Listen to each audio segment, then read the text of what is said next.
it's very rewarding because we're getting guys healthy, not just to go back to play a game, but to go back to training and learn what they need to learn to stay safe when they deploy. So you get a warm, fuzzy feeling getting guys ready to go back to war, not just a game.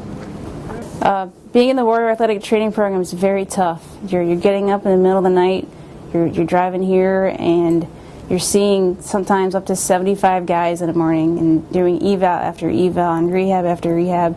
And then it's really tough. You have to have really good clinicians. They get an incredible clinical experience just from the sheer volumes of the people you see and the different injuries you see.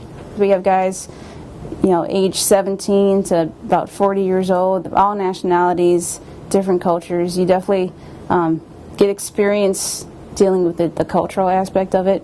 We see so many different injuries. Like femoral neck stress fractures, we see so many of those. An athletic trainer may see one in his lifetime, but here we see one every month. It's just incredible. Just the demands of this environment create some really interesting injuries. One of the big problems that we see with soldiers coming into the Army is that they come from a lifestyle that does not encourage physical fitness. So, whereas, older generations, such as myself, we spend a lot of time outside, playing ball and inside drinking milk. And kids just don't do that now. So what we see is soldiers who come into the Army having issues with stress fractures, specifically the femoral neck hip stress fracture, which is just a horrible condition to have as a young person because it impacts you for the rest of your life. What the Warrior Athletic Trainers are able to do for us is to take these young soft-bodied Americans and turn them into, flat-bellied, steely-eyed warriors that are going to go out and do the nation's business. I think the most original thing about working here at Fort Benning is to expect the unexpected. You're things that you don't normally see in a normal athletic setting, different weird locations of stress fractures, definitely a different population. They're not really athletes, a lot of them, when they come in, but they leave, they come in boys, walk out men.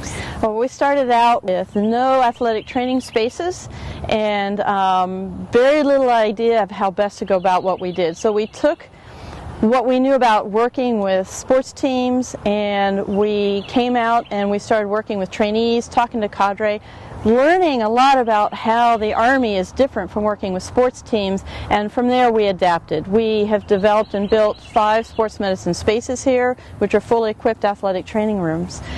We've developed full rehab gyms and places for our cadre and our soldiers, our trainees, to train, to rehab and get better. And taking what we've learned, our graduate students are a huge part of developing better protocols. Once we got the basics down on how to best take care of soldiers, then we look towards prevention. So we've developed a number of prevention programs. We do intense data tracking and statistics. We try to find where injuries are coming from and preventing them.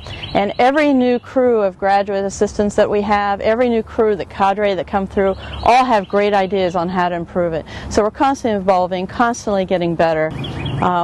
It's challenging, there's no doubt about it, but it's so rewarding, I can't even tell you. It's the most rewarding thing I think most of us have ever done.